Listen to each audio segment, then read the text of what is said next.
¿Se van a hacer la vasectomía o no? Se la va a hacer ahora, en vivo. Está entrando el material quirúrgico.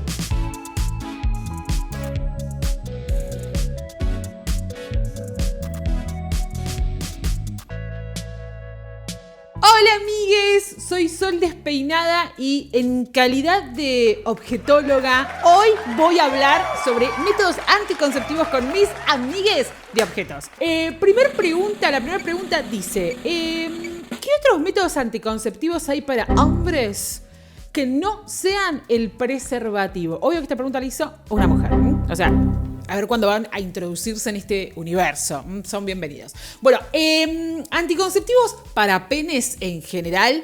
Está el preservativo de látex o no, de no látex para quienes son alérgicos y demás. Pero si no está la vasectomía, de la cual vamos a hablar en un rato. Pero hoy por hoy solo contamos con esos dos métodos anticonceptivos. El preservativo para penes o si no la vasectomía. Bueno, segunda pregunta. ¿Cuál es el mejor anticonceptivo? Bueno, la verdad es una pregunta un poco reduccionista. O sea, si supiéramos cuál es el mejor anticonceptivo, directamente recomendaríamos ese. ¿Cuáles son los criterios para elegir un buen anticonceptivo? Eso depende de cada persona. Eso depende de cuánto tiempo tengas ganas de consumirlo, qué expectativas tengas sobre la planificación para tener hijos, si tenés pareja estable o no, si pudieras recibir hormonas o no, si fueras alérgico o alérgica al látex o no.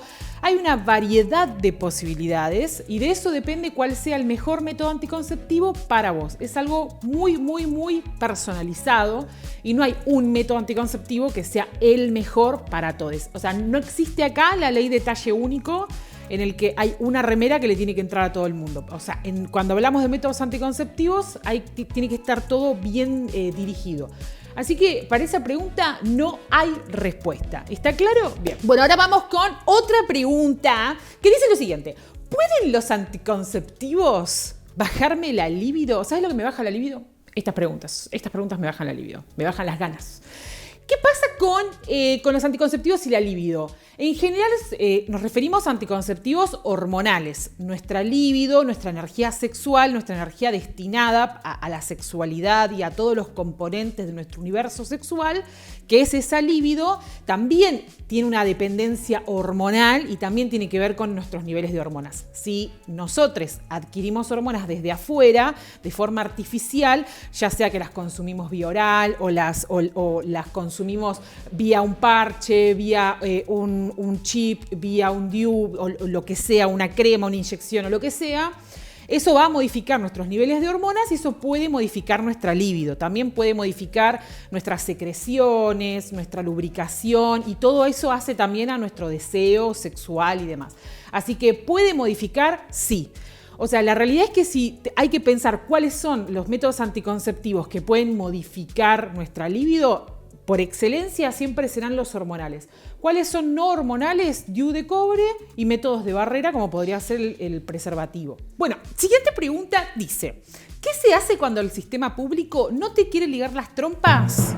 Porque sos muy joven. Bueno, el sistema público no te quiere ligar las trompas porque apesta. Apesta en educación sexual, apesta en salud sexual y reproductiva, apesta para nosotras, apesta el universo apesta. Entonces, ¿qué sucede? Hay una ley que es la 26.130 que establece que en todo el sistema público personas mayores de 18 años tienen derecho a acceder a una ligadura tubaria o a una vasectomía de forma gratuita. Esto es legal, seguro y gratuito. Así que no se necesita ni el permiso de tu esposo, ni de tu esposa, ni de cónyuge, ni nada por el estilo. Solamente necesitas ser mayor de 18 años para poder acceder a este tipo de anticoncepción quirúrgica. Cuando es negado en el sistema público, digamos, cada médico o médica puede de alguna manera decidir no hacerlo, no hacer ese trabajo, ¿no? Eso se puede dar. Lo que sí tiene la obligación es de derivarte o garantizar que se cumpla tu derecho igual, aunque sea en otro sector. Y tiene la obligación de derivarte con otra persona que sí pueda o sí quiera hacerte esta intervención quirúrgica. Así que atención, tiene la obligación, se denuncia en dirección médica de ese hospital público, de esa entidad, Y sino también llamando a la línea de atención de salud sexual y reproductiva, que vaya a saber uno cuál es el teléfono, ahora que lo pienso. Va a aparecer acá. ¿Va a aparecer acá abajo? ¿Está acá abajo, Ana? ¿Está acá abajo? Así a los Susana. Llamás y decís, hola, no me quieren ligar, y ahí chequeamos, ¿está bien? Bien, perfecto. Siguiente pregunta. ¿Cuán cierto es que la vasectomía es reversible? ¿Cuántas veces van a hacer esa pregunta? Bueno, todas las veces que sea necesario las vamos a contestar. Para empezar, ¿qué es la vasectomía? Es un procedimiento de anticoncepción quirúrgica en el que se cortan los conductos deferentes y eso no modifica, por así decirlo, el producto eyaculatorio y nada. O sea, estas personas pueden continuar con su vida sexual. Normalmente es un proceso ambulatorio, como dijimos, es legal, seguro y gratuita ya la vasectomía. ¿Qué pasa con este concepto de la reversibilidad? Es importante. Técnicamente, anatómicamente podría ser reversible. Uno podría volver a reconstruir ese conducto deferente para que puedan pasar los espermatozoides. La realidad es que es una cirugía muy compleja para poder revertir una vasectomía y en Argentina no cualquier cirujano o cirujana podría hacerlo.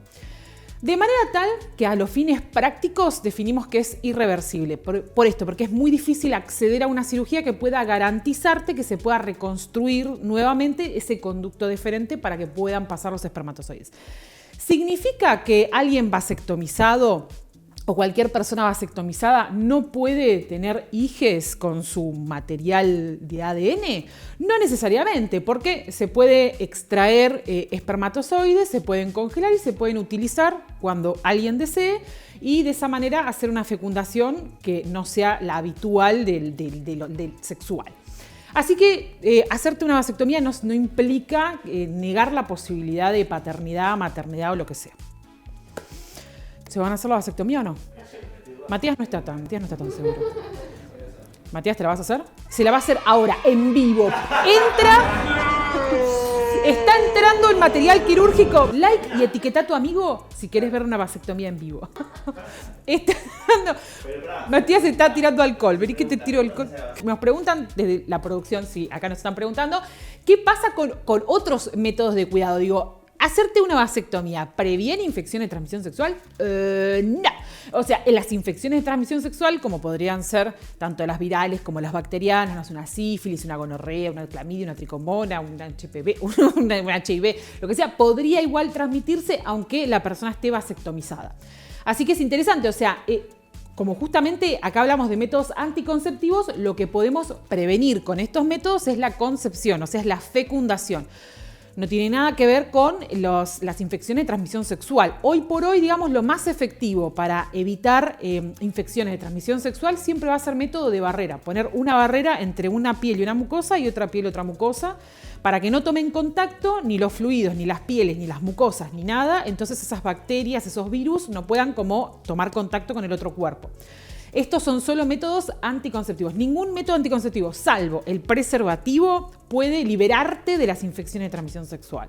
Bueno, siguiente pregunta. Vamos a la siguiente pregunta. ¿Qué pensás del método sintotérmico? Mirá. Me agarran múltiples pequeños polimicroinfartos que me hacen mucho daño. No quiero, si estás viendo este video y utilizás el método sintotérmico, yo, Sol Despeinada, no te lo recomiendo. ¿De qué se trata el método sintotérmico? Se trata de hacer mediciones y registros de la temperatura corporal y en base a eso predecir de alguna manera cuándo las personas van a ovular o cuándo no. ¿Es un método seguro? No. ¿Es un método regular? No. ¿Es un método que me gusta? No. ¿Es un método que recomendamos? No. ¿Es un método? ¿De qué estamos hablando? Esto es prehistórico. ¿Quién Homo sapiens, quién hizo esta pregunta? O sea, vinieron del pasado. No usamos más el método sintotérmico, ¿ok? No lo recomendamos, ¿ok? Es como que yo diga, bueno, voy a mirar a ver si el viento sopla al norte, hoy ovulo y si no, no. No se recomienda. La temperatura no es algo tan estricto, la temperatura depende de muchos factores, la temperatura corporal, ¿no? Depende de muchos factores y no se puede con eso asegurar que una elevación de medio grado de la temperatura signifique sí o sí que esa persona ovuló o no ovuló. Como no lo podemos asegurar porque la temperatura depende de muchos factores, no se puede usar como un método anticonceptivo seguro, al menos no de forma segura. Así que lo que yo pienso, y la pregunta es ¿qué pensás? ¿Está bien? Lo que yo pienso es que no hay que usarlo, ¿está bien? Y si no, pinta el pañal, no te va a gustar. Se asoma, ¿ok? Bien. O no, pinta otra cosa. Bueno, avanza. Bueno, siguiente pregunta. ¿A qué edad se empieza a hablar de esto con menores? Nuestro terror. Ya si hay menores, es porque hubo un método que falló antes. O sea, ¿por qué hay un menor con quien hablar de esto? No queremos. Bueno, la realidad es que cuando los menores o las menores hagan las preguntas que quieran hacer es porque hay una duda. Así que me parece que con mucho cuidado y siempre donde se respeten todo el entorno y esté todo armonioso, se puede contestar todas las preguntas que hagan los menores. Imagino yo que cuando alguien habla de menores es un concepto jurídico, ¿no? Menores o mayores de 18. La realidad es que en Argentina el promedio de edad de inicio de relaciones sexuales está entre los 12 y los 14.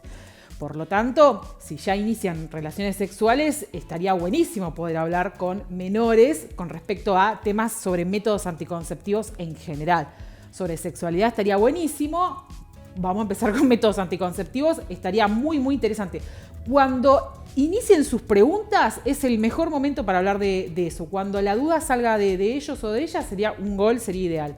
Cuando su sexualidad empieza a desarrollarse de otra manera y empiezan a vincularse con otras personas y demás, estaría buenísimo hablar de métodos anticonceptivos. ¿Las escuelas lo hacen? A veces sí, a veces no, a veces hacen su mejor intento, a veces hacen su peor intento. Como acá el compañero, ¿está bien? Que no se pudo. ¿Cuántos hijos tenés? 14, dijiste, me contaste. Tenías 16 hijos. Bueno, entonces, ¿cuál sería el problema con esto? Digo, si la escuela no se hace cargo de ese deber que tiene, bueno, quizás en el contexto del hogar, les amigues y demás pueden conversar sobre métodos anticonceptivos. Hay mucha información también en internet donde hay que tener cuidado, pero ellos y ellas van a acceder a esa información. Así que también está bueno que en casa o con las personas que queremos y demás podamos dar información para que esa persona pueda poner un filtro de cuál es la info que está buena y cuál es la info que no está tan buena. Así que no hay una edad específica porque cada persona vive su sexualidad como puede, como quiere, como el contexto le ayuda. Así que es cuando ellos y ellas tengan esas dudas, ahí estaremos les adultes para responder como podamos. ¿Estamos de acuerdo? Bueno, siguiente pregunta. ¿El DIU es el único método anticonceptivo no hormonal? El de cobre. ¿Sirve? Bueno, vamos a responder esa pregunta. ¿Cuántos tipos de DIU hay? Hay un DIU hormonal y hay un DIU de cobre. El DIU de cobre es de ese material, de ese metal de cobre y no contiene hormonas, solamente es de ese material de cobre. El hormonal sí contiene hormonas y lo que hace es evitar la ovulación, como todos los anticonceptivos hormonales que se dedican a eso. Anticonceptivos no hormonales, entonces está el DIU, pero el de cobre nada más, y además nuestro queridísimo preservativo para penes. Entonces, a la pregunta, ¿el DIU es el único anticonceptivo no hormonal? No, también está el preservativo para penes. ¿El de cobre sirve? El de cobre es el único DIU que no tiene hormonas. Eso es interesante. Todos sirven. Esto del concepto de cuál va a ser más útil o menos útil depende de lo que nosotros queramos para nuestra vida.